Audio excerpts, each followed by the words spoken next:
haqqa tuqatihi wa la tamutunna illa wa antum muslimun. Ibu-ibu sekalian yang dirahmati dimudahkan oleh Allah Azza wa Jalla, kita bersyukur kepada Allah Azza wa Jalla atas nikmat yang senantiasa berlimpah kepada kita, tercurah kepada kita semuanya. Di antaranya adalah nikmat taufik yang Allah berikan kepada kita, dan Allah memilih siapa di antara kita yang akan diberikan taufiknya oleh Allah Azza wa Jalla. Dan mudah-mudahan kita termasuk orang-orang yang selalu diberikan taufik oleh Allah Azza wa Jalla, sehingga taufik ini bisa mengantarkan kepada kebahagiaan kepada kita. Kenceng, Bu. Yang pertama, sebelum kita masuk materi kita, ada sebuah kisah yang menarik. Mengapa kita harus duduk di majelis ilmu? Adalah kisah Al-Imam Ibnu Hazm Al-Andalusi. Imam Ibnu Hazm Al-Andalusi.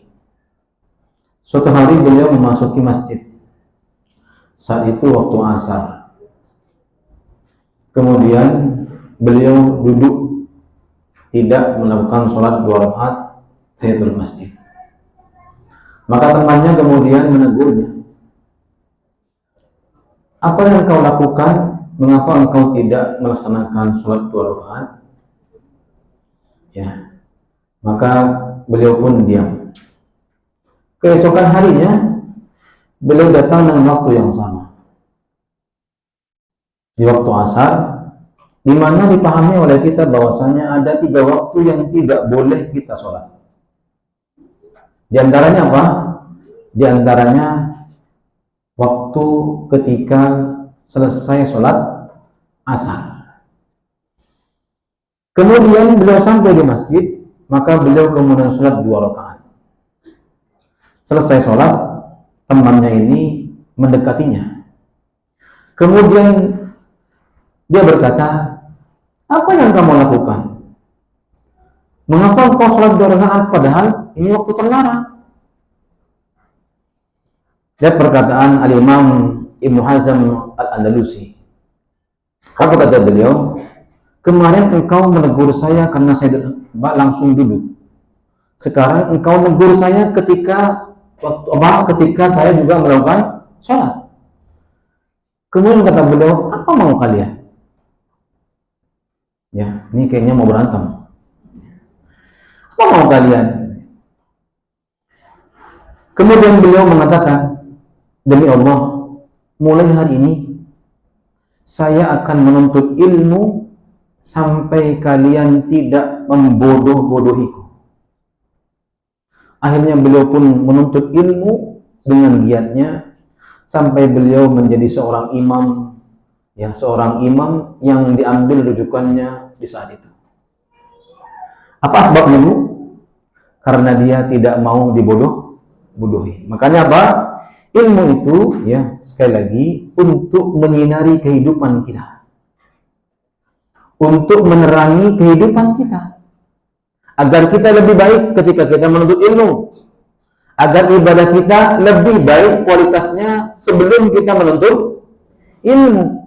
Akan tetapi tidaklah tujuan kita belajar untuk mencari kesalahan orang lain sebagaimana dilakukan oleh sahabat Al-Imam Ibnu Hazm Al-Andalusi. Paham di sini? Jadi ibu harus paham, ilmu itu bukan untuk apa? Nakut-nakutin orang. Bukan untuk mencari kesalahan orang. Bukan untuk mencari siapa yang diantara kalian yang salah atau yang benar. Tidak. Akan tetapi ilmu itu kata para ulama adalah untuk mengajak diri kita lebih baik. Yang pertama apa? Lebih baik hubungan kita dengan Allah. Yang kedua, lebih baik hubungan kita dengan Nabi kita Muhammad Sallallahu Alaihi Wasallam. Dengan cara apa? Dengan cara mengikuti apa yang telah diajarkan, dibawa oleh Rasulullah Sallallahu Alaihi Wasallam. Yang ketiga adalah ilmu itu harus melahirkan orang lain. Apa? Ilmu itu harus melahirkan empati terhadap orang lain. Kalau itu kita dapatkan, insya Allah ya kita termasuk orang-orang yang ilmunya manfaat. Ibu-ibu sekalian yang dirahmati Allah Subhanahu wa taala, saya sebelum memulai saya minta maaf dulu. Ya. Karena saya berdosa sama ibu. Seharusnya jam 8.30 saya sudah standby. Biasanya alhamdulillah saya nggak pernah telat. Ya. Tapi qadarullah masya'a, dari mulai habis subuh dari semalam bahkan saya kurang tidur memang. Karena anak saya yang paling kecil demam. Ya. Akhirnya saya habis sholat subuh di Al-Ikhlas, saya buru-buru cari dokter, muter-muter ke rumah terserih, nggak dibuka pintu. Ke klinik sebelah sana Jati Keramat nggak dibuka. Ke depan pun nggak dibuka. Maka saya telepon Bu Betty, ternyata diajak malah ke rumahnya. Lama di rumahnya anaknya, sehingga saya telat ngantar anak saya. Saya ngantar anak saya pulang, kemudian saya mandi, saya ngantar anak saya yang kecil ke klinik untuk diambil darahnya. Maka tadi saya pas nelpon ibu lagi di klinik ngambil darah anak saya. Jadi saya mohon maaf sekali. Saya tinggalkan istri saya di klinik biar nanti naik beca. Saya teruskan. Semua orang ingin bahagia. Ya. Ibu menikah ingin bahagia. Ketika menikah berkeinginan untuk punya anak karena pengen bahagia. Ibu bekerja pengen bahagia. Semua manusia dari orang yang rendah ya, yang stratanya paling rendah sampai yang punya strata paling tinggi, semua pengen bahagia. Ya. Tetapi ya, ada orang yang kemudian kebahagiaan dipandang dari dunia. Ya. Orang memandang kebahagiaan itu dunia. Ya. Jadi kalau orang dikatakan sukses oleh orang lain, yang pertama dia punya pekerjaan tetap. Kalau bisa PNS. Karena ada orang yang tidak mau menikahkan anaknya kalau bukan PNS. Kenapa kok PNS? Karena jaminan mutu. Ya, sudah jelas gajinya. Nggak kayak orang serabotan. Ada nggak begitu? Ada tipe orang, kenapa? Pengen bahagia. Pengen bahagia. Ya, makanya itulah kemudian orang memandangnya dari segi harta. Ya, dulu mungkin kita begitu juga. Ya, nggak mungkin ya, bahkan orang ya berpandangan seperti itu. Makanya orang tua kita mengatakan, nak belajar yang benar ya, supaya kamu sukses. Ternyata ya orientasi orang sukses itu bahkan ini kemudian menjamur, bahkan kemudian menjadi listrik ya di otak kita sebagai orang tua dan baik bapak maupun ibu. Seringkali muncul kata-kata yang benar belajarnya ya. Ya. Supaya kamu nanti kalau ada sekolah di SMP-nya lebih bagus. SMP juga begitu sama. Kalau kamu nanti di SMP, ya yang benar belajarnya yang bagus. Ya. Supaya apa? Supaya nanti kalau kamu mencari sekolah SMA yang kamu inginkan, kamu mudah untuk masuk. Ya, begitu mudah ketika di SMA. Ya. Kata-kata itu semua didoktrin oleh orang tua kita untuk seperti itu. Saya mau tanya sama ibu, jujurlah pada diri sendiri. Kira-kira perkataan itu menjurusnya kemana? Hah? Ya. Ibu merasa enggak? Merasa banget ya?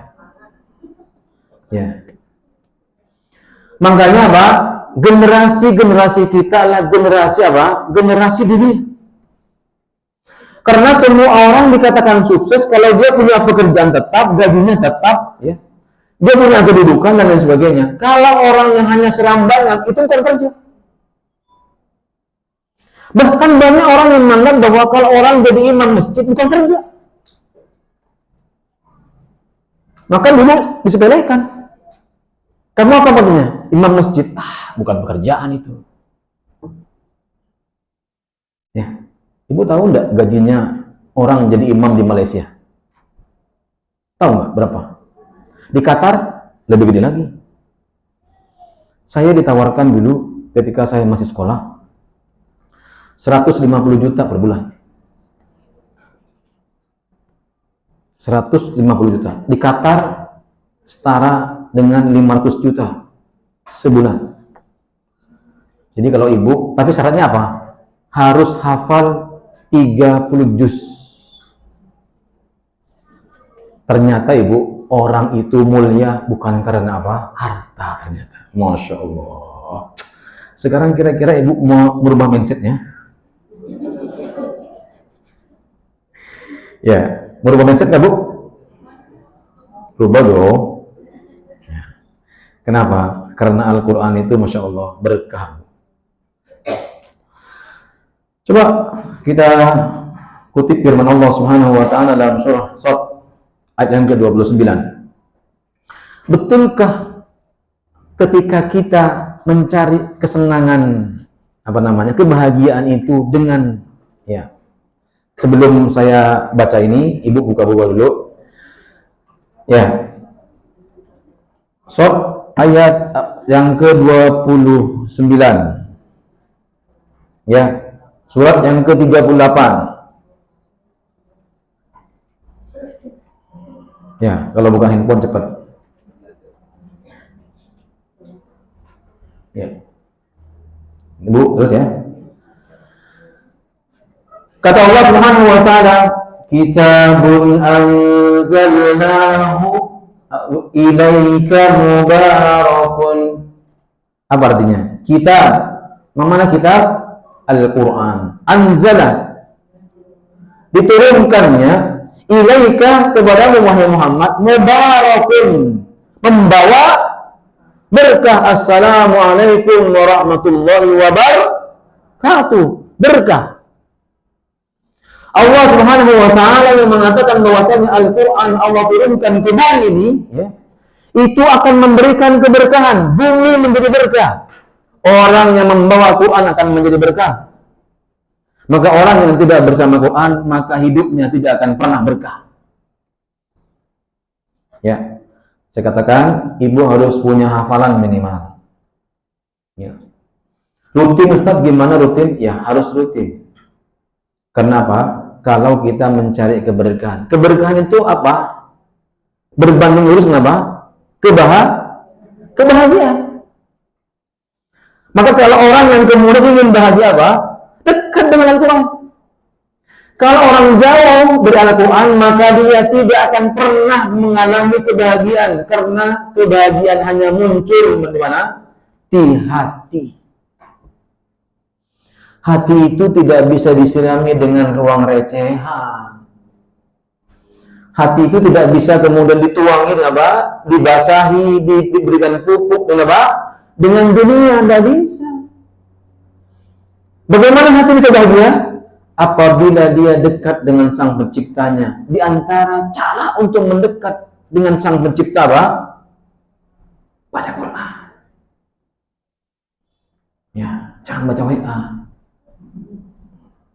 Ya, ibu kalau WA-nya dapat 2 juz, Al-Qur'annya 5 juz. Ya kan ibu sering buka sampai ribuan orang, status orang dibuka juga, ini buka. Tapi saya juga iseng-iseng juga kadang-kadang buka status. Ya, liyudabbiru ayatihi wa liyadhakkaru ulul albab, kata Allah Subhanahu wa taala. Ya. Agar mereka itu menghayati ayat-ayat Allah Subhanahu wa taala dan agar orang-orang yang berakal sehat mendapatkan pelajaran.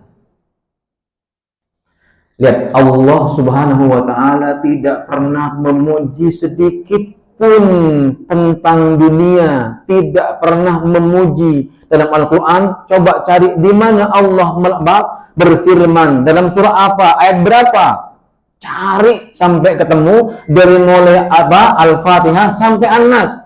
Allah memuji dunia. Tidak ada sama sekali. Tidak ada sama sekali. Coba cari. Saya pengen minta. Ya. Kenapa? Karena dunia itu bukan satu-satunya cara untuk mendapatkan kebahagiaan.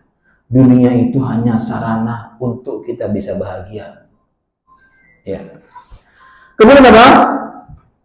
Kepanjangan nanti nggak habis waktunya.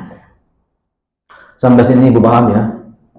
Imam bin Abdul Wahhab, Imam Muhammad bin Abdul Wahhab, ya, rahimahullah taala, ya, mengarang sebuah buku Al-Qawaidul Arba.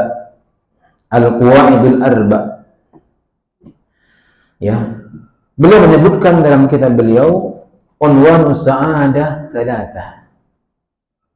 Kata beliau, kata Imam Muhammad bin Abdul Wahhab, beliau mengatakan bahwasanya dalam kitab beliau Qawaidul Arba, ya, Qawaidul Arba, Unwanus Sa'adah Tsalatsa. Mana tsalatsa? 3. Ya, kunci kebahagiaan itu ada 3. Kalau kita ingin bahagia, maka wajib untuk mengambil 3 bagian ini. Kalau enggak, ya semu. Ya. Begitu. Makanya, ya, seberapa banyaknya ya harta yang kita miliki, jabatan setinggi apapun, pulang-pulang ke rumah tetap kita jadi apa? Suami kan? Tetap jadi istri. Ya. Hebat apapun. Bahkan saya sempat ngobrol sama bapak-bapak di masjid itu, beliau curhat, ya. Curhatnya, ternyata Ustadz, wanita itu semakin tua, semakin menguasai kita. Ini jangan sampai ibu-ibu begitu nih. Bahaya. Ini curhatan bener loh Bu. Serius saya. Habis maghrib tuh saya suruh ngaji malah curhat. Benar Ustaz. Kenapa? Kalau ibu-ibu tua itu, kalau ibu-ibu Ustaz bisa ngurus dirinya. Coba bapak-bapak. Kalau sudah usia seperti anak 70 tahun, 65 tahun. Aduh, untuk ngurus dirinya susah Ustaz. Makanya mereka sekarang di atas. Nggak ada ini Pak. Salah nggak Ustaz? Salah itu. Kapanpun namanya wanita adalah apa? Di bawah suami. Ar-rijalu qawwamuna 'alan nisa, nggak bisa dibalik ayatnya. Kalau dibalik, ibu berarti telah melanggar kodrat. Ya, makanya ibu jangan gitu. Ya. Tapi sini enggak lah, insyaallah. Di seberang sana kali. Tapi yang ngomong dekat Intan sih, itu masalah. Ya, enggak ada. Agak ke dalam sedikit. Ya. Ya seperti itu insyaallah. Ya, makanya coba lihat romantisme Rasulullah SAW dalam rumah tangganya. Kebahagiaannya luar biasa. Beliau tidak memandang beliau adalah menikah dengan orang yang umurnya lebih tua. Tidak. Tapi Masya Allah, itu yang perlu ditiru. Tapi takdimnya, istrinya menghormati Rasulullah itu luar biasa. Ya, luar biasa. Bukan karena Nabi, bukan. Tapi bagaimana, Masya Allah ya, akhlaknya yang diperlihatkan oleh mereka kepada kita untuk dicontoh itu luar biasa. Jadi kita itu kadang-kala ya kebahagiaan itu muncul di awal-awal doang. Kalau sudah mulai keriput, sudah mulai tuh, ya bahkan nggak keriput aja sudah mulai. Nah itu tuh bahaya itu. Ya. Makanya Ibu, jangan Allah Subhanahu Wa Taala kan. Apa yang pertama kata beliau? Apa yang pertama? Ya, saya sebutkan tiga-tiganya ya. Nanti baru saya jelaskan. Idza utiya syakara. Jika dia diberikan nikmat, dia bersyukur. Ada seorang perempuan, seorang wanita, bahkan ya ini curhatan bapak-bapak juga. Istri saya itu belum pernah bilang thank you sama saya. Selama dia nikah. Ketika diberikan gaji, orang-orang thank you, enggak ada. Terima kasih, Masya Allah. Seharusnya apa? Seharusnya seseorang itu kalau diberikan sesuatu apa? Iya, minimal terima kasih lah. Boro-boro doain. Ya, Masya Allah. Semoga hartamu berkah ya. Barakallahu fi malika wa ahlika. Itu doanya tuh. Barakallahu fi malika wa ahlika. Semoga Allah memberkahi hartamu dan keluargamu. Masya Allah. Kalau doanya itu dipanjatkan kepada Allah Azza wa Jalla, ketika kita diberi besar maupun kecil. Permasalahannya orang kadang-kadang ingin mengatakan terima kasih kalau apa? Yang dikasih itu gede. Sampai cium tangan. sampai dipeluknya gitu. Coba itu. Coba sedikit aja permintaannya dihalangi sedikit aja. Manyun. Tapi di sini enggak sih. Insyaallah. Selalu bersyukur di sini nih. Ya. Idza utiya syakara, sekecil apapun iman itu. Karena semua apapun yang kita miliki merupakan nikmat dari Allah Azza wa Jalla yang dititipkan kepada suami kita atau dititipkan kepada kita. Allah titipkan harta dunia ini kepada suami atau istri. Ya. Semua titipan dari Allah Subhanahu wa taala dan semuanya akan dimintai pertanggungjawaban oleh Allah Azza wa Jalla. Apa kata Allah Azza wa Jalla? Ini insyaallah sudah paham banget ayatnya. Wa in ta'adzana rabbukum la in syakartum la azidannakum wa la in kafartum inna 'adzabi lasyadid. Lihat kata Allah Subhanahu wa taala. Kalau engkau bersyukur kepada Allah atas nikmat yang Allah berikan kepada kita. Dengan cara apa? Insya Allah saya sebutkan di hari ini. Bagaimana cara kita bersyukur kepada Allah? Ya Allah, ada orang Alhamdulillah sampai keluar busa mulutnya, tidak akan terima sama Allah. Ibu bilang thank you beribu-ribu kali thank you ya, tidak akan terima sama Allah. Kecuali ada 3 syarat. Menyebutkan sabar. Ya, Masya Allah. Allah akan menambah kenikmatan demi kenikmatan. Ya. Kadang-kadang saya katakan tadi, orang orientasinya nikmat itu dunia mulu sih. Maka kata para ulama, ya, nikmat itu ada 2.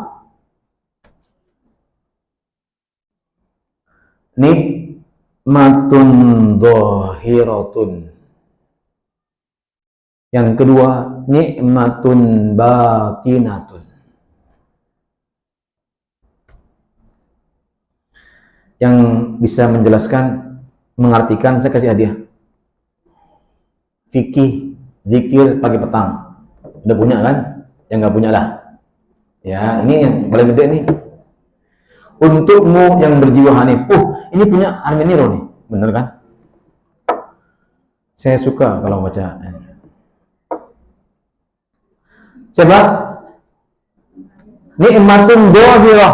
Ma mana dhahirah? Kemudian ke bawah, nikmatun batinatun. Angkat tangan, jangan ngomong. Wah, pusing saya. Ayo Bu. Ayo saya kasih hadiah loh. Armin Niro saya kasih. Bukan beliau yang dikasih, bukunya.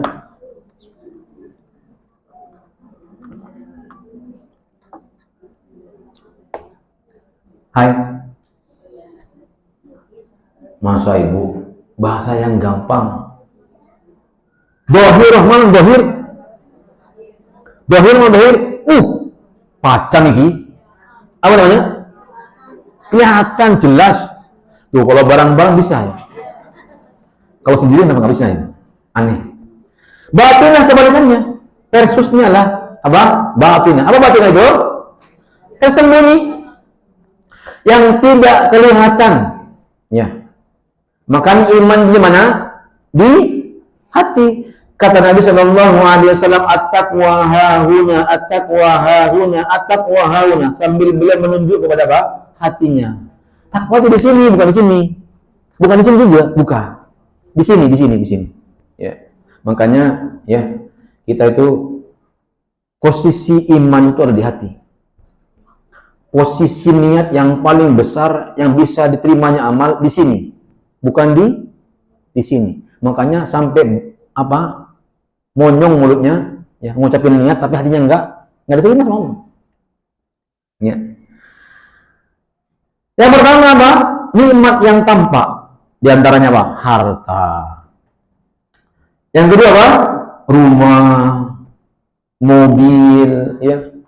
Itu tampak enggak? Tampak dong. Perhiasan dunia yang kelihatan kemilaunya, Masya Allah. Itulah kenikmatan yang dhahirah. Ada tadi, ada nikmat yang kedua, batinah, yang tidak tampak. Saya mau tanya sama Ibu. mana yang lebih banyak kita syukuri? Nikmat yang pertama atau kedua? Hah? Kok kencang sekali? Ya, ngaku berarti. Nikmat yang pertama lah yang kemudian menjadikan kita selalu mengucapkan apa? Alhamdulillah, syukron ya syukron. Bahkan berkali-kali itu, bukan syukro ya. Ya, Masya Allah. Sampai berkali-kali. Ya, apalagi kemudian sekarang dia jualan, untungnya 200, besok 500, besok 1 juta. Waduh, itu tensinya sampai berkali-kali. Berterima kasihnya, Masya Allah, sampai kalau dia bisa ngesok dia. Tapi coba dari 1 juta dikurangin 1 aja jadi 900. Untung nggak kamu? Hari ini untungnya cuma sedikit. Dikurangin lagi, sampai 200. Untung nggak? Untung 200. Coba, itu manusia tuh. Berkali-kali manusia begitu. Makanya kata Nabi Shallallahu Alaihi Wasallam, kalau beliau itu berkhutbah Idul Adha atau Idul Fitri, selalu memberikan wasiat kepada wanita, wahai para wanita, kaum ummahat, ya, kalian jangan seperti orang-orang wanita yang lainnya, yakfurnal ashira, engkau selalu tidak bersyukur dengan kenikmatan yang diberikan sama suamimu, karena wanita kebanyakan tidak bersyukur itu. Karena itulah yang membuat Allah benci. Dan penghuni neraka kebanyakan orang ya, wanita yakfurnal ashira. Wanita yang tidak bersyukur dengan pemberian suaminya, kurang baik. Ya. Insyaallah kalau sini nggak kurang, lebih bahkan insyaallah. Ya. Bu, amin. Lebih apa Bu? Lebih demikian. Lihat, mengapa saya katakan mana nikmat yang paling besar Allah berikan yang diminta kepada Allah Subhanahu wa Ta'ala tentang dunia ini, atau kemudian yang tidak tampak yang lebih banyak? Ternyata kata para ulama, nikmat yang tidak terlihat, tersembunyi, itu adalah nikmat yang paling besar Allah berikan kepada kita. Tapi kita tidak menganggap itu nikmat. Apa contohnya nikmat yang tidak kelihatan, Ustaz? Iman, Islam, ya. Apa lagi? Hidayah, taufik. Kira-kira kelihatan nggak Bu nikmatnya itu? Nggak kelihatan. Masih banyak nikmat yang lainnya yang tidak kelihatan. Kita tidak pernah memintanya, tapi Allah ngasih terus. Ya, Allah Subhanahu wa Ta'ala memberikan terus. Bahkan kita menganggap bahwa nikmat yang kelihatan itu adalah nikmat yang paling berharga ketimbang nikmat Islam, iman, dan hidayah. Ya. Mulai hari ini, setelah pengajian ini, sifat kita berubah.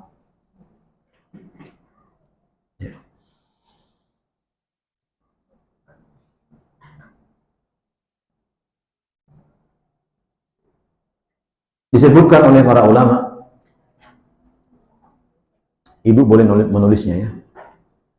Disebutkan oleh para ulama, di antara nikmat yang banyak manusia lalaikan untuk bersyukur. Siapa yang tahu, angkat tangan. Hadiah untukmu yang berhati hanif. Baik. Nikmat sehat dan nikmat waktu belum tepat. Ya, itu sabda Nabi Shallallahu Alaihi Wasallam, nikmatani mubulun katsirun minan nas, as-sihha wal faragh. Ada nikmat yang Allah berikan yang manusia itu, Masya Allah, Ibu. Ya, Masya Allah, nikmat ini banyak sekali dilupakan oleh manusia, dilupakan oleh banyak orang. Karena dianggap itu bukan nikmat. Ya, belum tepat Bu. Apa? Ya, nikmat-nikmat yang Allah berikan di antara berbagai macam nikmat, ya. Pemberian Allah. Apa? Udara, oksigen, ya. Ibu betul. Saya tidak pernah. Juga betul. Nggak salah, itu hadis Nabi Shallallahu Alaihi Wasallam. Ibu juga betul. Tapi jawabannya belum tepat. Ya. Biar nggak berpanjang waktu, buku saya ini buat saya nanti berarti. Ya. Di antara nih, mohon betul-betul disimak. Di antara semua nikmat yang Allah berikan, yang kemudian nikmat ini disepelekan oleh banyak manusia, ya. Disepelekan oleh banyak manusia, tidak dianggap nikmat dari Allah Azza wa Jalla, di mana Allah Subhanahu wa taala memberikan, melancarkan kita buang hajat. Ya Allah. Benar enggak, Bu? Benar enggak? Ya, Ibu. Sampai-sampai Syekh Abdul Razzaq Al-Badr, ya, yang ada di Madinah itu, mengatakan apa yang dibaca manusia ketika mereka keluar dari apa? Dari kamar mandi. Apa yang dibaca? Ghufranaka. Apa hubungannya dengan kita buang hajat dan minta ampun kepada Allah? Angkat tangan. Kalau bisa, ini saya kasih. Loh, ini sudah ini. Ibu buang hajat, membuang sesuatu yang kita nggak suka lah. Ya. Coba saya mau tanya sama ibu. Ibu suka nggak mulus gitu, diare gitu, mau? Enggak, apalagi mau taber. Ya, apa?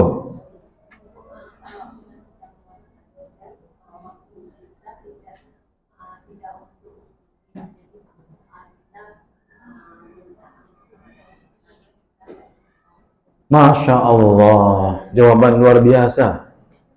Ya, jawaban luar biasa. Kalau nggak ada yang jawab, saya kasihkan sama ibu ini. Ya, kata beliau apa? Karena mengapa kita membaca ghufranaka ketika keluar? Karena di kamar mandi itu kita tidak boleh mengingat Allah. Betul masalah? Betul, ini jawaban sering kita dengarkan. Betul atau tidak? Ya. Betul, saya nggak menyalahkan ibu, betul sekali. Ini alasan yang kedua yang dikatakan oleh para ulama. Alasan yang pertama, jangan kedua. Yang pertama, ada alasan yang kedua, yang kemudian Syekh Abdul Razzaq mengatakannya dalam bukunya. Mengapa manusia itu kemudian ketika keluar kamar mandi setelah buang hajatnya, baik yang besar maupun yang kecil, mereka mengatakan ghufranaka. Kok bukan alhamdulillah? Ya. Saya katakan, kalau nggak ada yang jawab, saya kasihkan sama ibu. Up your hand. Ya, baik. Semangat banget,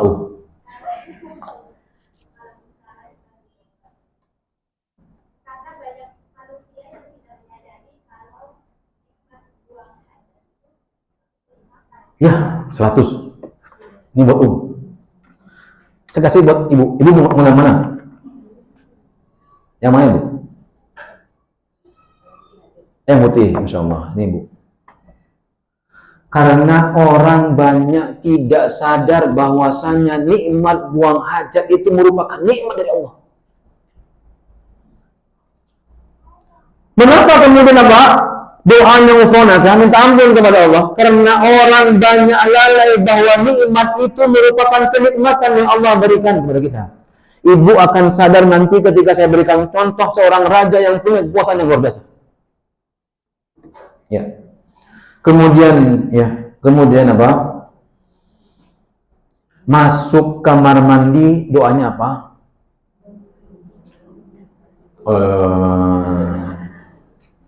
Doa masuk kamar mandi. Allahumma inni a'udzubika minal khubuthi wal khaba'ith. Siapa yang tahu artinya?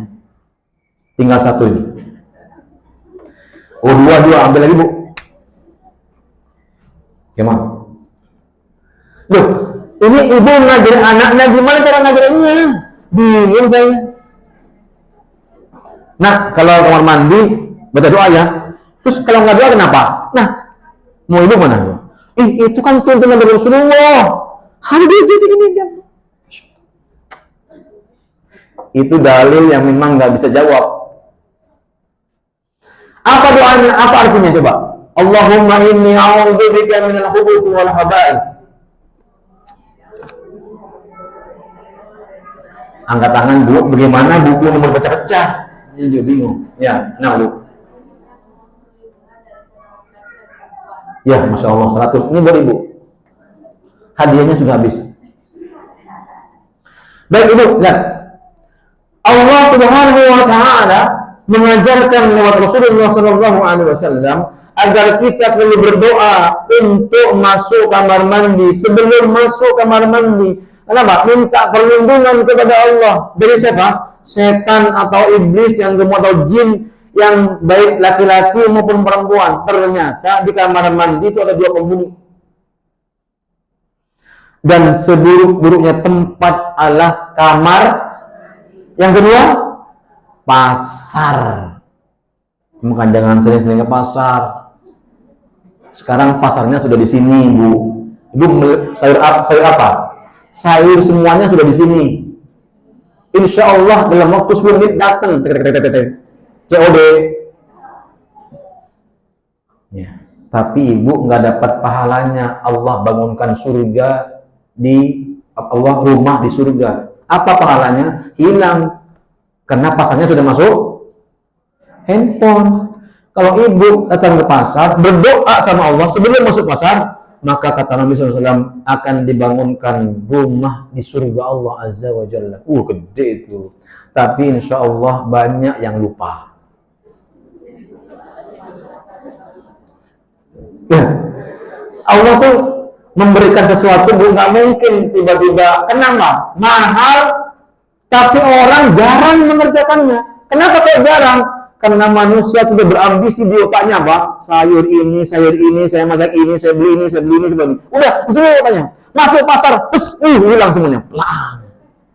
Terbayang itu mau masak oncom, mau masak sayur asem, semuanya ada. Saya belikan jambal di mana ya? Udah, lupa doanya. Begitu pula kata siapa? Syekh Abdul Razak, mengapa orang itu sering lupa doanya masuk kamar mandi? Kenapa? Karena mereka sudah Masya Allah tidak tahan. Ya ibu kok ketawa. Lihat, ada sebuah kisah yang menarik supaya ibu juga paham. Dari Syekh Wahid bin Abdul Salam Bali, bukan Bali sana. Ya. Beliau dalam videonya, ya beliau ini adalah orang ulama pakar ruqyah. Beliau selalu berkecimpung menolong orang untuk orang-orang yang sering kesurupan, yang hatinya gelisah, yang nggak tenang pikirannya, di otaknya cuma dunia doang. Itu orang banyak jin tuh. Makanya boleh diruqyah itu. Ya. Kata beliau, aku pernah meruqyah seorang. Kemudian saya sempat berdialog sama jinnya, melalui orang itu. Saya tanya sama dia, kata beliau, mengapa engkau masuk ke tubuh orang ini? Padahal Allah telah mengharamkan kalian masuk dalam tubuh manusia. Lihat jawaban jinnya. Wahai Syekh, aku masuk ke tubuh orang ini karena orang ini tidak pernah baca doa masuk kamar mandi. Ya. Yang kedua, orang ini kalau di kamar mandi sering menghayal. Maka sering-seringlah main handphone di kamar mandi. Sambil nongkrong, main handphone, chatan sama teman-temannya itu. Ini pekerjaan siapa tuh? Ya, kita. Ya, sekarang handphone sudah bukan masuk pasar lagi. Kamar mandi bisa masuk. Ya, hebat kan? Alhamdulillahnya handphonenya nggak masuk ya, inilah makanya pentingnya kita ini berdoa masuk kamar mandi. Karena ya, Masya Allah Ibu, kalau sudah jin ya, laki-laki maupun perempuan yang ada di kamar mandi itu masuk dalam tubuh kita, biasanya bukan soal karena dia tidak apa ya, dia suka sama orang itu. Nah, kalau orang jin sudah jatuh cinta sama kita, itu untuk keluarnya kata beliau sangat sulit. Bahkan ada seorang wanita, ya, jinnya yang masuk laki-laki, bukan mantan lagi, bukan LGBT ini, bukan. Yang laki-laki masuknya, itu sampai beliau diruqyah berkali-kali nggak keluar-keluar. Sampai beliau berikan nasihat, engkau harus menghatamkan Quran selama sepekan. Hatamkan dulu. Ternyata nggak keluar juga.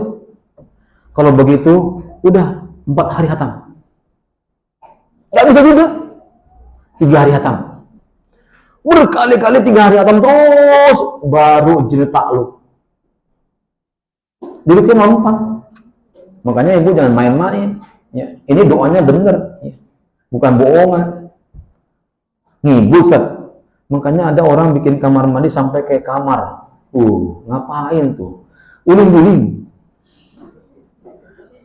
Astagfirullahaladzim. Baik, kita teruskan. Syekh Abdul Razak bin Al-Muhsin Al-Badr. Ya. Kemudian sebagaimana tadi sudah jelaskan sama ibu, telah menjelaskan 2 perkataan itu. Saya jawab pertanyaan ibu tadi pertama. Masih ingat nggak jawabannya ibu tadi? Apa? Hah? Ya, karena manusia itu kalau di kamar mandi lalai berzikir kepada Allah. Tapi ini dibantah oleh para ulama karena zikir itu bukan hanya di mana? Ya, di lisan. Bisa di mana? Zikir yang paling afdal di mana? Sini afdal. Bisa boleh nggak? Boleh nggak? Kamar mandi boleh nggak? Boleh dong. Itu dibantah sama para ulama.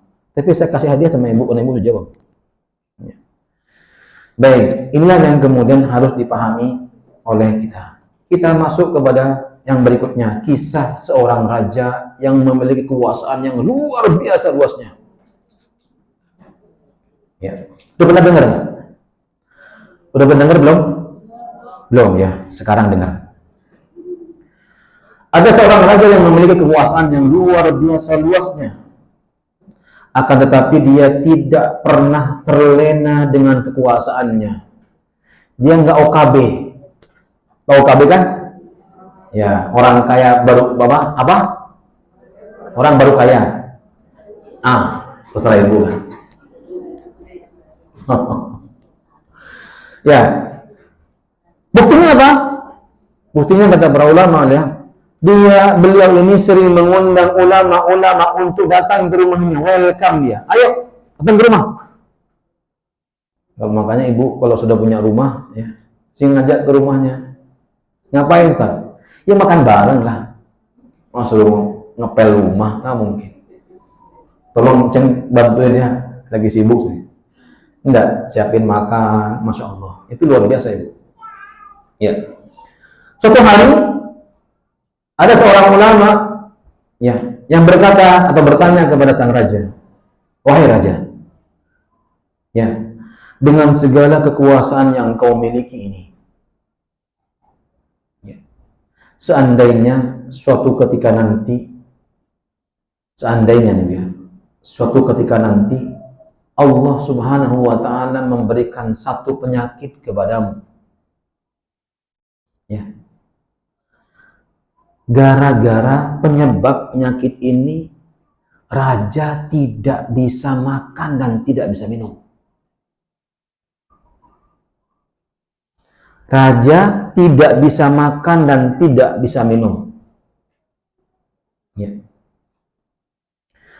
Apakah engkau akan menyerahkan separuh hartamu untuk berobat supaya engkau sembuh? Separuh loh, separuh kerajaannya diserahkan untuk berobat. Apa kata raja? Demi Allah, aku akan serahkan separuh kekuasaanku, kerajaanku ini untuk berobat agar aku bisa makan dan minum. Makanya jangan lupa makan dan minum, baca doa. Kemudian, ya, kata ulama ini, wahai raja, kekuasaanmu tinggal separuh. Karena separuhnya sudah diberikan untuk berobat. Diberikan untuk apa? Berobat. Sekarang tinggal separuh. Engkau sudah bisa makan dan minum. Bagaimana sekiranya Allah Subhanahu wa Ta'ala menguji engkau untuk kedua kalinya? Engkau bisa makan dan minum, akan tetapi engkau tidak bisa buang hajat. Bagaimana, Bu? Jangankan bisa buang hajat, kita buang angin aja, Bu. Kalau sudah berhari-hari ke rumah sakit, buang angin, Bu, gas ozon. Ya. Ini buang apa? Masya Allah. Kata ulama ini, engkau tidak bisa buang hajat, baik besar maupun kecil, saja. Dan engkau mau tidak menyerahkan separuh kekerajaanmu untuk berobat supaya engkau bisa buang hajat. Lihatlah perkataan daripada sang raja, ya, yang tidak terlena dengan kekuasaannya. Wallahi, demi Allah, ya, aku akan serahkan separuh kekuasaanku ini untuk berobat supaya aku bisa sembuh dari apa? Dari penyakit, bisa buang hajat. Subhanallah, Ibu. Ya. Lihat perkataan ulama ini. Beliau mengatakan, Subhanallah, wahai raja, ternyata kekuasaanmu dan kerajaanmu yang kau miliki hari ini itu senilai makan dan minum dan buang hajat. Saya ulang sekali lagi. Dan subhanallah, wahai raja, ternyata kekuasaan kerajaanmu yang kau miliki seluas ini itu hanya senilai makan dan minum serta buang hajat. Kira-kira ada artinya nggak, Bu? Gak ada artinya. Gak ada artinya. Ya makanya kalau, ya, saya katakan, gimana mungkin seseorang tidak bisa bersyukur kepada Allah Azza wa Jalla ketika mereka bisa makan dan minum, dan bahkan mereka tidak menghitung berapa jumlah makannya? Bagaimana mungkin mereka bisa bersyukur kepada Allah sampai berulang-ulang dia mengatakan alhamdulillah, alhamdulillah, alhamdulillah, sedangkan dia tidak memahami bahwa nikmat makan itu merupakan dari Allah? Inilah jawaban yang harus kita pahami pada kesempatan pagi hari ini. Maka Imam Ibnul Qayyim Al-Jauziyah menyebutkan ada 3 syarat seseorang itu syukurnya benar-benar diterima sama Allah. Seseorang itu syukurnya diterima sama Allah Azza wa Jalla. Ada 3 syarat. Apapun yang mereka kerjakan, bagaimanapun keadaannya, kalau mereka tidak memenuhi 3 syarat ini, maka tolak sama Allah. Sampai saya katakan tadi, mulutnya berbusa mengucapkan alhamdulillah, alhamdulillah, alhamdulillah, sampai berbusa kata beliau, tidak akan terima sama Allah. Syarat yang pertama, al-i'tirafu bin ni'mati annahu minallah. Kata Ibnu Qayyim Al-Jauziyah, al-i'tirafu bin ni'mati annahu minallah. Mamana Arafah, mamana Arafah. Arafah, ya kita sudah di mana? Di Arafah ini kita nih. Arafah artinya apa? Arafah artinya apa? Ta'aruf dong, ta'aruf. Kalau ta'aruf pasti paham nih. Ya kan? Bener kan kalau ta'aruf dunia banget. Kenalan dong. Berarti apa ta'aruf? Saling mengenal. Kata Allah Subhanahu kata Pak Ibnu Qayyim Al-Jauziyah, maka seseorang harus mengenal, memahami, meyakini bahwa semua nikmat dari yang kecil sampai yang besar, dari yang besar sampai yang kecil, bahkan buang hajat pun itu merupakan Allah, nikmat dari Allah. Maka kalau orang menyadari semua apa yang dia miliki hari ini, yang melekat atau tidak melekat pada dirinya, itu bersumber dari Allah Azza wa Jalla, maka dia akan diterima syukurnya kepada Allah, oleh Allah Azza wa Jalla. Kalau enggak bisa. Contoh, Ada seorang yang mengatakan, yang muncul pada dirinya bahwa apa yang dimiliki hari ini, kekuasaan, harta, rumah, mobil, itu merupakan kecerdasan yang dimilikinya. Saya ulang sekali lagi. Kata beliau, ada orang yang meyakini pada dirinya, pada hatinya, bahwasanya apa yang dia miliki hari ini, yang berkelima dengan dunia dan isinya ini, kemudian dia katakan pada dirinya, ini merupakan karena kecerdasan yang aku miliki dan karena kemampuanku yang luar biasa. Kata Ibnu Qayyim al-Jauziyah, orang ini telah terjatuh kepada kesyirikan. Bukan nggak bersyukur lagi, kata beliau, tapi orang ini telah terjatuh kepada kesyirikan. Kalau ada orang mengatakan ilmu yang dimiliki, yang aku miliki itu karena saya usaha, saya belajar. Kalau kita meyakini semacam ini, kata beliau, maka kita telah jatuh kepada kesyirikan. Hati-hati. Hati-hati. Ya. Kenapa demikian? Karena tidaklah kemampuan, kecerdasan, ya, skill yang kita miliki hari ini itu merupakan nikmat yang Allah berikan kepada kita. Allah titipkan kepada kita. Maka hendaklah kita memahami bahwa apapun yang kita miliki hari ini, sekecil apapun itu, merupakan nikmat yang Allah titipkan kepada kita. Maka hendaklah kita bersyukur kepada Allah. Ini pertama. Yang kedua, asyukru bil lisan. Tadi al-i'tirafu bin ni'mati annahu minallah. Ya, engkau memahami, meyakini bahwa semua nikmat apapun itu milik Allah Azza wa Jalla. Ya. Dan Allah menitipkan kepada kita. Yang kedua, asyukru bil lisan. Apa artinya? Engkau bersyukur dengan lisannya. Tidak mungkin orang bisa mengucapkan Alhamdulillah, Alhamdulillah, kata beliau, kecuali dia memiliki poin yang pertama. Tidak mungkin orang mengatakan terima kasih, kata beliau, kalau dia tidak memiliki poin yang pertama. Apa? Meyakini bahwasanya semua nikmat milik Allah. Maka muncullah kalimat apa? Thank you. Dan tidak ada ucapan yang paling sempurna dari ucapan syukur kecuali apa yang telah diajarkan Nabi Shallallahu Alaihi Wasallam. Apa doanya? Syukurnya, Alhamdulillahilladzi bi ni'matihi tatimmus shalihat. Ulang.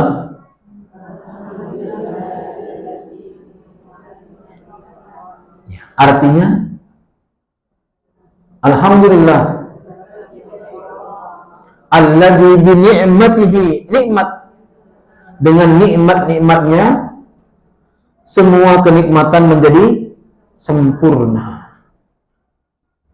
Hanya dengan nikmat Allah yang kemudian menyempurnakan kehidupan kita. Kita bisa mengaji, kita bisa berangkat, kita bisa menerima ilmu dengan mudah, kita bisa mengamalkan ilmu itu, ya.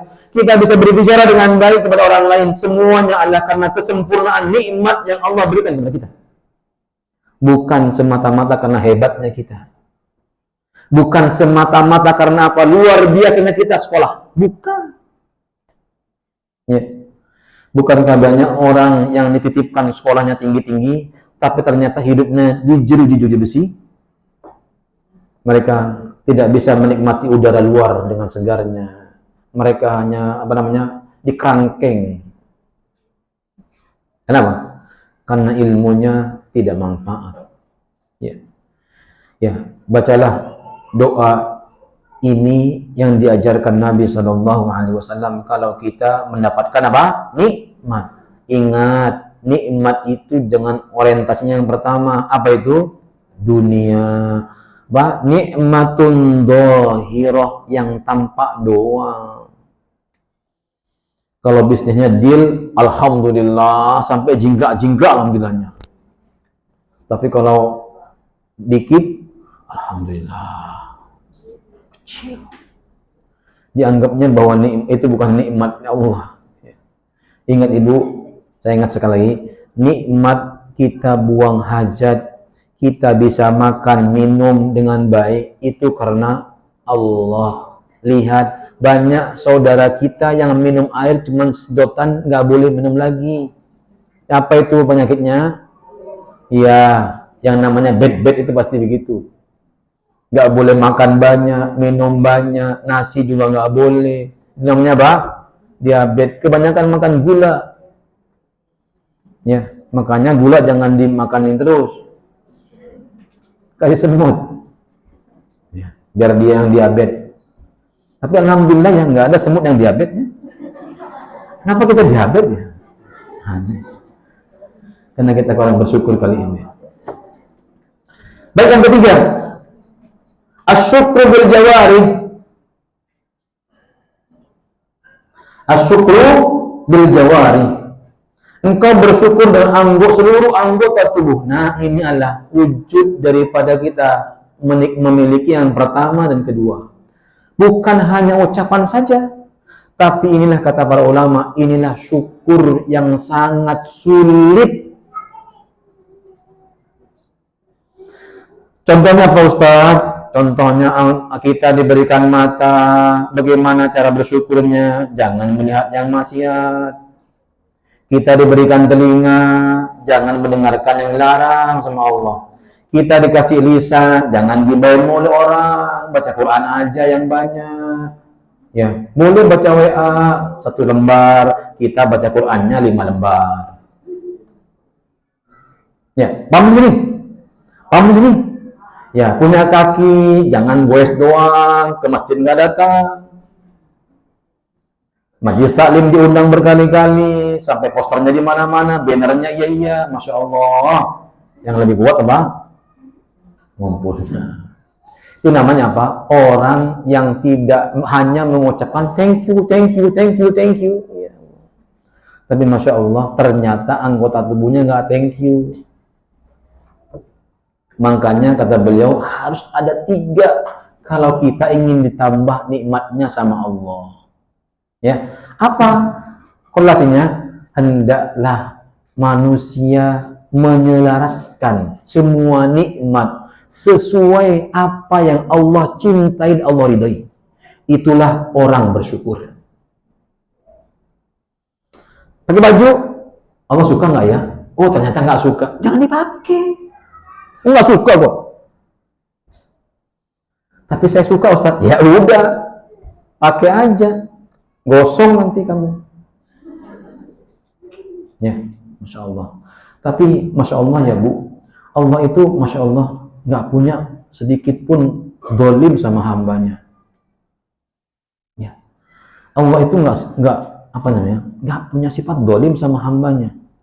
Bahkan sebanyak apapun dosa hambanya itu masih ditunggu sama Allah. Ya.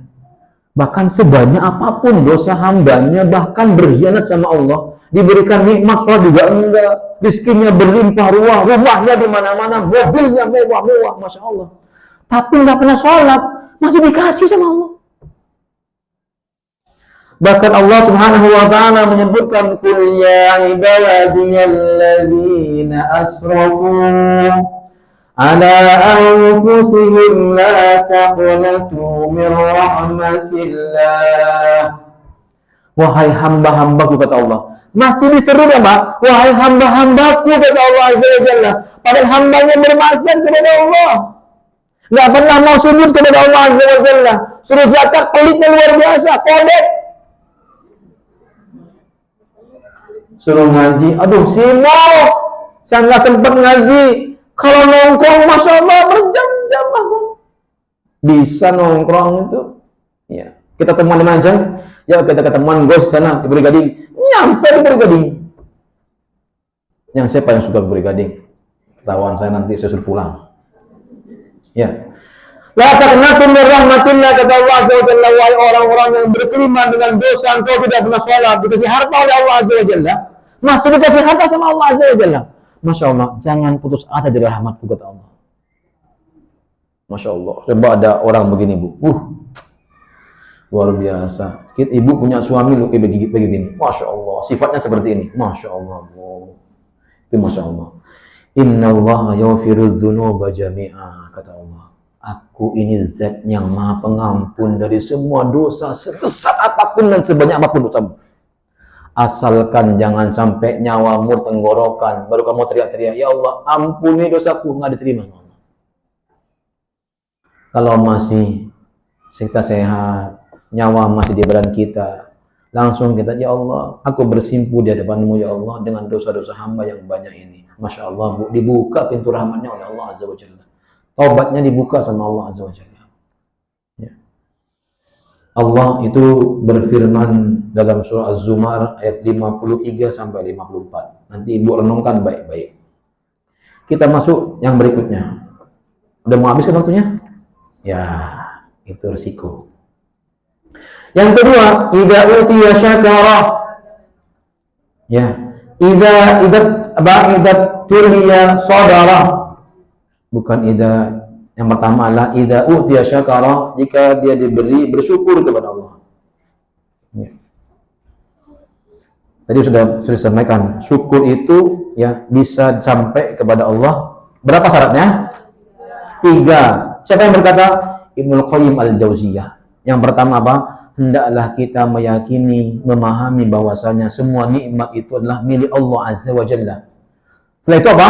Lahirlah kalimat Alhamdulillahirabbil alamin. Ya, kalau nggak bisa yang panjang tapi dihafalin aja lah. Alhamdulillahilladzi bi ni'matihi tatimmus shalihat. Kemudian setelah itu apa? Lahirlah orang-orang yang mau menempatkan semua nikmat Allah sesuai dengan kecintaan Allah Azza wa Jalla. Yang kedua adalah idza btuliya sabara, jika dia diuji maka dia bersabar. Hidup ujian. Kalau orang tidak mau diuji, matilah. Karena hidup nggak mungkin lepas dari ujian.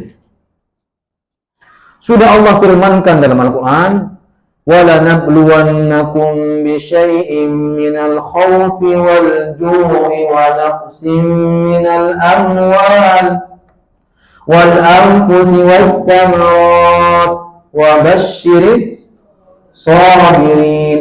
Siapakah orang yang sabar itu? الَّذِينَ إِذَا أَصَابَتْهُمْ مُصِيبَةٌ qalu inna lillahi wa inna ilaihi raji'un. Kalau ada orang mati ini inna lillahi wa raji'un. Ya. Kata Allah, hidup ini pasti apa penuh dengan ujian, tidak mungkin. Kenapa? Ujian itu untuk meningkatkan kualitas keimanan seorang hamba kepada Allah Azza wa Jalla. Tidak mungkin orang bisa masuk surga tanpa diuji oleh Allah Azza wa Jalla. Sebagaimana Allah firmankan dalam Al-Quran. Kalau mau surga? Mau dong. Siapa yang nggak mau? Uji dulu. Tidak mungkin, kata Allah, engkau bisa masuk surga sebelum diuji seperti orang-orang yang dahulu diuji oleh Allah Azza wa Jalla. Diuji dulu. Suami itu ujian. Teman itu ujian. Anak itu ujian. Apalagi? Motor itu ujian, sepeda itu ujian. Sepeda kita ke masjid atau kemana nih? Atau ke pribadi? Nah, apalagi harta, jelas itu ujinya. Semua apa yang kita miliki adalah ujian dari Allah Azza wa Jalla. Dan apakah ujian itu bisa kita kita tangani dengan baik atau tidak? Lihat, Masya Allah. Maka kata Allah, tidak ada orang yang bisa menangani semua ujian kecuali sabar. Siapakah orang yang sabar? Orang yang langsung menghubungi Allah yang memiliki solusi dari semua ujian. Allah lah yang memiliki solusi dari semua ujian, bukan makhluk. Makanya kata Rasulullah SAW, kalau engkau ingin disayang sama Allah, diselesaikan masalahmu, jangan hubungi manusia. Hubungi Allah. Allah pun juga berfirman, wa idza sa'alaka ibadi anni fa inni qarib ujibu wa tadda'i idza da'ani falyastajibuni. Ilahil ayat. Ya, katakan wahai Muhammad kepada umat-umatmu, aku tuh dekat dengan kalian. Lebih dekat dari urat nadi kalian ini. Lebih dekat. Engkau lebih dekat lagi, aku lebih dekat lagi. Maka jangan sering berkeluh kesah sama makhluk. Gimana caranya? Mintalah sama apa? Yang menyelesaikan apa?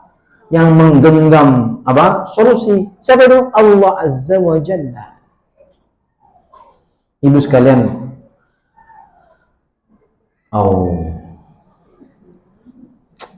karena saya telat Bu ya, jadi ibu jadi sedikit ngajinya. Enggak sih. Wah, yang pertama, ingatlah bahwasanya kenikmatan dibanding ujian yang Allah timpakan kepada kita itu lebih banyak mana? Kenikmatan. Maka langkah yang pertama agar kita bisa sabar adalah hendaklah kita meyakini bahwasanya kenikmatan yang Allah berikan itu lebih banyak ketimbang ujian yang Allah berikan. Masa sih? Iya. Ibu hitung-hitung aja. Ya. Betapa banyak orang yang diberikan kesehatan bertahun-tahun sehatnya. Sehari diuji sama Allah sakit. Ngeluhnya se-RW. Ya, status dipasang, semua teman-temannya paham. Safakillah, Ceng. Safakillah ya, Ceng. Allah. Sampai segitunya. Ya. Padahal Masya Allah, ada orang yang kemudian sebulan diuji sama Allah Azza wa Jalla, ngeluhnya luar biasa. Saya udah sebulan, nggak semua batuk. Ya Allah. Ini Pak, Ibu sekalian yang Allah muliakan, kalau ada orang semacam ini bagaimana mungkin dikatakan orang yang sabar? Bukankah Nabi Shallallahu Alaihi Wasallam mengatakan bahwasanya ujian, ya, musibah yang menimpa kita, baik itu sakit, ya, karena orang itu memandangnya kalau ujian itu yang tidak enak. Kalau yang enak bukan ujian, bukan? Tuh, begitu tuh. Jeleknya begitu tuh. Padahal yang baik itu bisa jadi ujian bagi kita. Kita punya harta, ujian hati. Kalau kita nggak amanah, ya udah beli apa aja lah, yang penting dibeli, disimpan di rumah. Contohnya panci semua lemari penuh, dipakai cuma atu. Coba diinfakkan ya Allah, coba jadi payung di akhirat. Coba bayangkan, berapa belinya? Ada yang 1 juta, 1,5 juta, 3 juta, bahkan kalau ada yang bagus nih, beli lagi online. Padahal yang bulan lalu belum dipakai, sekarang udah pesan lagi. Belum datang. Ternyata lihat, bagus ya, udah bisa lagi. Belum dipakai. Bayangin Mbak. Padahal yang dipakai cuma atu doang penggorengan. Yang lain cuma jadi hiasan doang. Kenapa Ibu ya? Allahu Akbar. Ibu juga kan kadang-kadang ya. Ya. Kok Ustaz tahu? Ya pengalaman Bu.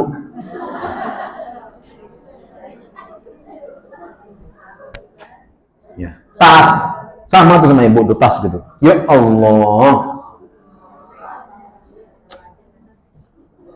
Saya bilang nih, itu infakkan aja ke orang.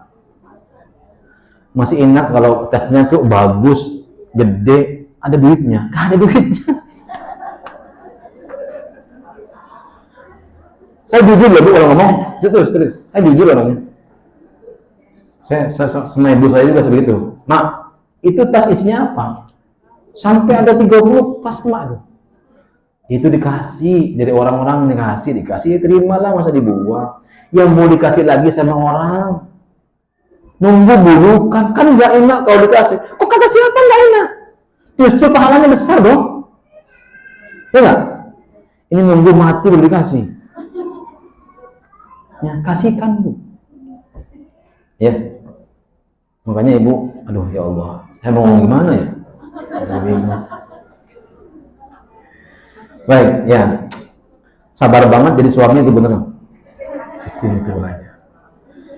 Saya bilang sama ibu-ibu, kalau begitu Bu, daripada ibu dengan lemari dibulukan, ibu buka, ambil paku, gantungnya atu depan.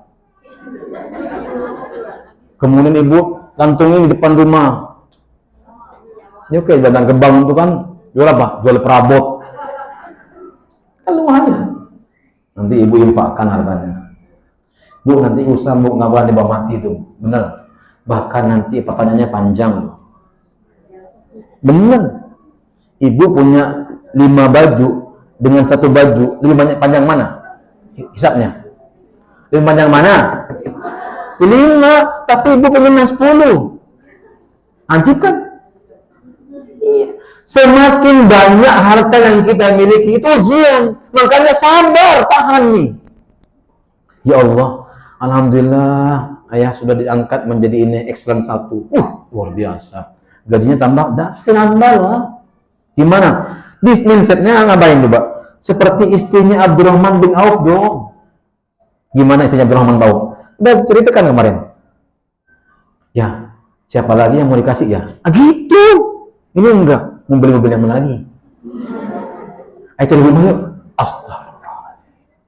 Rumah aja nganggur dimakan rayap, masih aja di rumah lagi. Ya, ya. Oke, sampai sini paham ya. Yang kedua, ibu ini ngotot ya. Saya belum masih ingat, enggak Bu, saya cacat aja, jangan masukin hati Bu. Yang kedua adalah bahwasanya apa? Ingatlah bahwasanya tidak semua orang yang diuji hanya kita. Banyak orang yang Masya Allah, bahkan para nabi, para anbiya itu diuji oleh Allah. Masya Allah Bu, coba lihat. Hati mereka di hadapan Allah Azza wa Jalla. Tidak ada tertaut dengan dunia, bahkan mereka itu. Lihat Rasulullah SAW, hatinya dengan Allah Azza wa Jalla. Tapi bagaimana ujiannya? Masya Allah. Makanya lihatlah, bukan hanya kita yang diuji oleh Allah Azza wa Jalla. Bahkan Nabi aja diuji oleh Allah. Semakin dekat dengan Allah, semakin besar ujiannya. Ya, yakinilah bahwasanya yang diuji itu bukan hanya kita, tapi juga orang-orang yang soleh. Kita soleh nggak? Soleha nggak?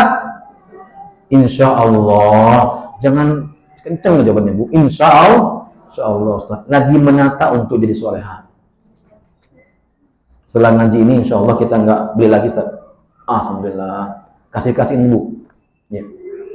Tapi Ibu ngasih barang bekas nggak boleh, nggak bagus.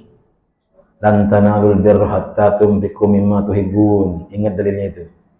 Allah tidak akan menerima barang-barang bekas. Yang terima yang mana? Yang paling dicintai oleh kita. Keluarkan sama Allah. Kita ini nggak mau nerima, mau kasih sama Allah. Gimana caranya Ustaz kalau begini caranya? Ya, lanjut. Makanya yang masih di kardus Bu bilang lelang. Siapa ini mau ini saya infakkan untuk yatim piatu. Itu insya Allah yang beli banyak. Tapi juga yang beli gimana caranya? Dipakai apa kagak? Apa juga dibungkusin? Nah, Masya Allah. Ya. Nih Bu ya. Bahwasanya apa? Hendaklah kita meyakini bahwasanya apa? Bukan hanya kita yang diuji oleh Allah, tapi orang-orang soleh aja diuji oleh Allah. Bahkan Nabi diuji oleh Allah Azza wa Jalla. Kenapa? Untuk apa? Membesarkan hati kita. Yang ketiga, ujian seberat apapun yang diterima oleh kita tidaklah akan menjadi benalu dalam hati kita kecuali Allah menginginkan diampuni dosa-dosa kita. Apa? Ujian itu adalah pelebur dari dosa-dosa kita. Ya. Kalau itu yakin Bu, insya Allah kita menjadi apa? Sabirin, orang-orang yang sabar. Itulah 3 kiat ya yang dikatakan oleh para ulama untuk kita menjadi orang yang sabar. Ya. Saya kadang-kadang kalau ngomong sabar itu ingat kepanjangannya. Yang ketiga, untuk kita kunci kebahagiaan yang ketiga. Cukup ya Bu ya? Sudah lewat waktunya. Gak apa-apa saya lewat dikit ya Bu ya, biar saya nggak didolimi. Wa idza aznaba istaghfara, jika kita terjerumus masuk dalam lumpur dosa, kita kembali kepada Allah. Ya, kembali kepada Allah Azza wa Jalla. Seberat apapun, sebesar apapun ya, ketika kita berdosa kepada Allah, hendaklah kita kembali kepada Allah. Ya. Sudah banyak kita mendengarkan tausiah-tausiah, kajian-kajian ya, bahwasanya Allah itu luas ampunannya. Lihat sabda Nabi sallallahu alaihi wasallam, kullu bani Adam khata'un wa khal khata'ina tawabin. Setiap anak Adam itu tidak akan pernah luput dari salah dan dosa. Ya, tidak ada manusia yang sempurna di dunia ini kecuali siapa? Rasulullah sallallahu alaihi wasallam yang maksum. Selain beliau tidak ada. Bahkan para khalifah pun tidak lepas dari dosa. Ya, khalifah ini. Apalagi kita yang setiap hari dengan dunia itu bukan di tangan. Kalau mereka dunia di tangan, kalau kita di mana? Di sini. Sehingga mau ngelepasin, masya Allah, wangilnya, sulitnya luar biasa. Kenapa? Di sini letaknya. Ntar kamu miskin loh, kan? Ya. Masalahnya Pak, itu namanya Ibu jemaah Allah Subhanahu Wa Taala muliakan. Tidak ada manusia yang terlepas, yang tidak pernah berbuat dosa. Bahkan hari ini saja. Bahkan ketika mau tidur aja kita masih berdosa. Kok bisa Ustaz? Iya. Kapan itu Ustaz? Ya kadang-kala tangan kita itu nggak sengaja WA orang. Ternyata nyakitin orang. Ternyata perkataannya nyakitin orang. Makanya hati-hati Bu, sekarang sudah canggih dengan dunianya. Nggak perlu ngomong verbal, ya. Hanya cukup dengan WA itu sudah bisa berbuat dosa. Makanya apa Bu? Jangan share sesuatu yang kemudian yang membuat orang sakit hati. Apa yang di-share? Ilmu, ngajak orang kebajikan. Tapi jangan ngajak doang. Kita nggak ngerjain. Itu namanya cerkoni. Ya. Iya kan? Jangan jarkoni. Kata Allah, kaburu maqtani indallahi an taqulu ma la taf'alun. Allah mengancam tuh. Itu orang yang paling takabur itu. Orang yang paling sombong itu. Orang yang ngajarin orang kebaikan tapi dia nggak ngerjain sendiri. Orang ngajak orang untuk kajian, dia nggak datang. Hati-hati nih. Jarkoni ini bilang, jarkoni sampai ditungguin ngajak malah dia mangkir. Ya. Nah ini namanya jarkoni. Ya. Menyapa Bu sama salah satu cara untuk mendapatkan ampunan dari Allah, sering duduk di majelis ilmu. Salah satu cara yang masya Allah mudah, ringan, gak pakai keringet. Jalannya aja berpahala, niatnya aja berpahala insya Allah Azza wa Jalla. Bahkan duduknya lebih berpahala. Kenapa? Karena para malaikat mendoakan rahmat buat orang yang duduk di majelis ilmu. Yang kedua, para malaikat mendoakan apa? Sakinah, ketenangan pada hati kita. Ya masya Allah, itu luar biasa ini. Didoakan para malaikat, ya Allah ampuni dosa-dosa orang yang duduk di majelis ilmu, ya Allah berkahi hidupnya. Seluruh malaikat Allah yang di langit maupun yang di bumi mendoakan orang-orang yang ada di majelis ilmu. Dan bahkan kata Nabi, makhluk-makhluk yang ada di daratan maupun di lautan semua mendoakan orang-orang yang duduk di majelis ilmu. Coba bayangkan, ikan nggak pernah berdosa mendoakan kita hari ini. Seluruh ikan di dunia ini mendoakan kita hari ini. Makanya apa? Wallahi tidak ada balasan ya yang bisa diberikan oleh Allah Azza wa Jalla kecuali kepada orang-orang yang datang dengan niat yang tulus hadir di majlis ilmu untuk menimba ilmu, bukan untuk saw. Tahu saw kan, Bu? Ya, somse maksudnya. Ya. Kenapa? Karena orang yang jatuh kepada perbuatan ini, kata para ulama, maka mereka tidak akan dapat taufik. Orang yang bisa bertaubat kepada Allah karena Allah titipkan taufik, Allah tanamkan taufik pada hatinya, sehingga dia kembali bersimpuh di hadapan Allah Azza wa Jalla. Lihat banyak contoh-contohnya. Orang yang membunuh 100 orang, baru niat untuk bertaubat, belum berjalan apa-apa, terima sama Allah, surga. Seorang wanita yang profesinya adalah pelacur, ngasih air anjing aja, diterima sama Allah, bukan karena anjingnya, tapi apa? Kebaikannya. Kadang-kadang kan diingat anjingnya, yang kedua yang diingat pelacurnya. Itu salah. Allah ingin memunculkan apa? Kebajikan yang kita kerjakan, kebaikan itu loh. Makanya apa? Kebaikan itu apa? Obat dari maksiat. Kalau ibu salah, caranya gimana? Berbuat baik. Ya. Coba suaminya marah-marah, ibu ngapain? Ikut marah? Udah baik. Api ketemu api, tambah gede. Menangin baik, Bu. Ya, kasih makan, senyumin aja. Hei. Tapi senyumnya ikhlas dong. Jangan dibuat-buat. Ya, ikhlas senyumnya. Ayah kalau papa kalau manggilnya apa terserahlah, beb terserah. Ya. Kalau lagi marah, gantengnya keluar. Wih, itu Bu hatinya termehek-mehek nih. Cuman kena laki-laki ada gengsinya tinggi, nggak mau senyum dia. Padahal di hatinya termehek-mehek nih. Serius ya. Ibu gitu aja, Bu. Coba ibu sulut lagi. Dini juga. Oh, ibu sama diem, gengsi-gengsian. Laki-laki mah menang-menangnya, Bu. Saya enggak tapi.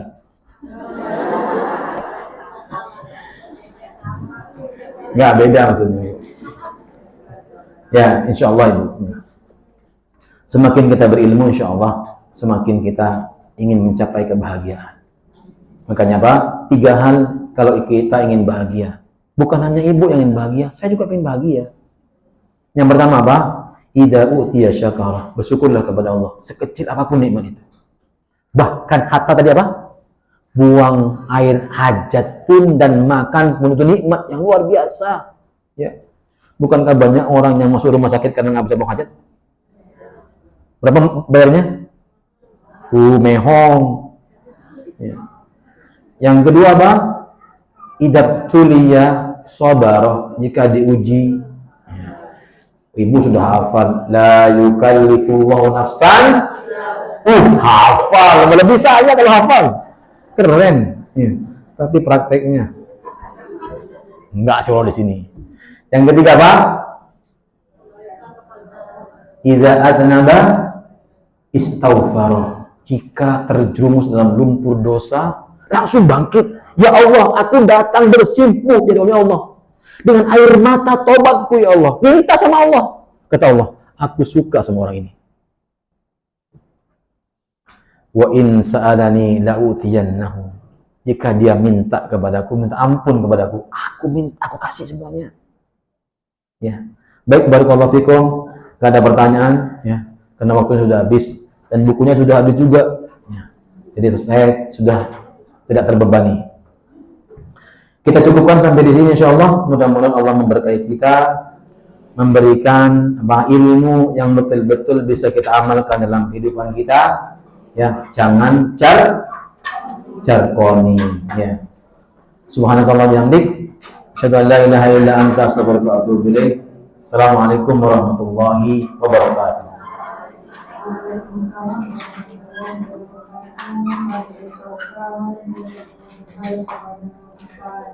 Yang telah memberikan kajian siang ini, mudah-mudahan ibu-ibu yang berkumpul di sini akan bisa untuk melakukan ibu, kami akan mengadakan taklim bagi ibu hari Jumat tanggal 15 Desember.